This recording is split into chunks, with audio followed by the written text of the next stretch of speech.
तो चलते हैं प्रश्न की ओर बढ़ते हैं और देखते हैं पहला प्रश्न क्या बोल रहा है। पहला प्रश्न बोल रहा है कि ज्यामितीय लंबाई एवं चुंबकीय लंबाई के बीच में निम्न में से कौन सा संबंध सही है। हमारे ऑप्शन क्या दिए गए। अब पहला बोल रहा है कि LM = 6/5 LG।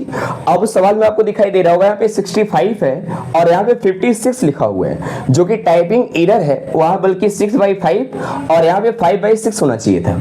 तो पहला ऑप्शन बोल रहा है कि LM = 6/5 ऑफ LG। LM का मतलब क्या हुआ, तो M का मतलब मैग्नेटिक और L का मतलब लेंथ, G का मतलब जियोमेट्रिक और L का मतलब लेंथ। तो इसे हम कहेंगे जियोमेट्रिक लेंथ, जिसे हम हिंदी में ज्यामितीय लंबाई कहेंगे, और इसे हम बोलेंगे मैग्नेटिक लेंथ, जिसे हम हिंदी में चुंबकीय लंबाई कहेंगे। और दूसरा बोल रहा है कि LM = LG, तीसरा बोल रहा है LM = 2R/, और चौथा बोल रहा है कि LM = 5/6 ऑफ LG। तो हमारा सही ऑप्शन क्या होगा। तो ऑप्शन समझने से पहले हमें यह समझना होगा कि चुंबकीय लंबाई क्या होता है और ज्यामितीय लंबाई क्या होता है। अगर ये चुंबक है तो इस चुंबक में दो ध्रुव होते हैं, जिसे हम क्या बोलते हैं, N पोल, और इसे क्या बोलेंगे हम, S पोल। तो कोई भी चुंबक हो, उस चुंबक के किनारे पर नहीं ध्रुव होते हैं, थोड़े से अंदर होते हैं। तो यहाँ पर हमने N पोल बना लिया और यहाँ पे क्या बना लिया हमने, S पोल। तो एक चुंबक के ध्रुवों के बीच का जो दूरी है, इसे हम क्या बोलेंगे, चुंबकीय लंबाई, और इसके किनारे से किनारे तक की जो दूरी है उसे हम क्या बोलेंगे भाई, तो ज्यामितीय लंबाई। तो आपको यह भी ध्यान देना चाहिए कि इसमें जो N पोल होता है, इस N पोल से चुंबकीय बल रेखाएं निकलती हैं और S पोल में चुंबकीय बल रेखाएं प्रवेश करती हैं। और ये चुंबक के बाहर का कंडीशन है। अगर हम चुंबक के भीतर देखें तो चुंबक के भीतर S से निकलेगा और N में प्रवेश करेगा। तो जब चुंबक के भीतर चुंबकीय बल रेखा की दिशा पूछेगा तो हम कहेंगे S से N की ओर। अगर चुंबक के बाहर बोलेगा तो N से S की ओर। अगर हमसे ये बोलता है कि किसी भी चुंबक की चुंबकीय शक्ति कहां पर मैक्सिमम होती है, तो मैक्सिमम इन ध्रुवों पर ही होती है। यहां पर मैक्सिमम होगा और यहां पर भी होगा। अगर बोलेगा मिनिमम कहां होगा, तो इन दोनों के ठीक ठीक मिड पॉइंट में, यहां पर क्या होगा, तो मिनिमम होगा।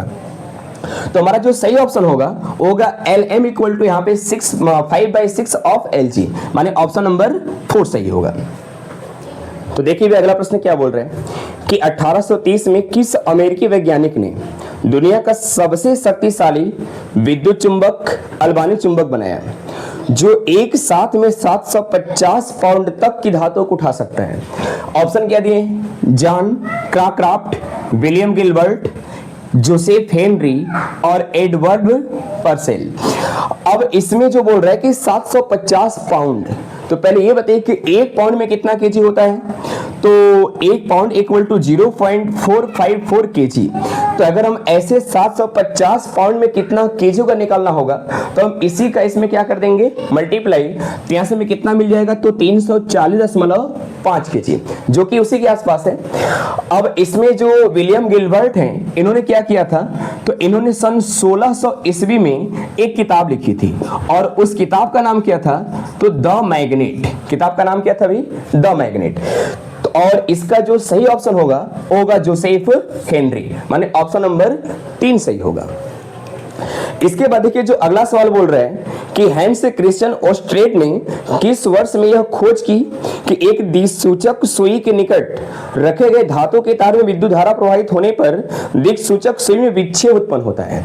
ऑप्शन दिए गए हैं 1820, 1824, 1826 और 1822। मेरा जो सही ऑप्शन होगा वो 1820। तो उम्मीद आपको अच्छी लगी, आपको समझ में आ रहा है सब चीजें। तो वीडियो और ही अपने जैसे विद्यार्थियों के साथ शेयर करिए। तो मिलते हैं फिर किसी और वीडियो में, तब तक के लिए धन्यवाद।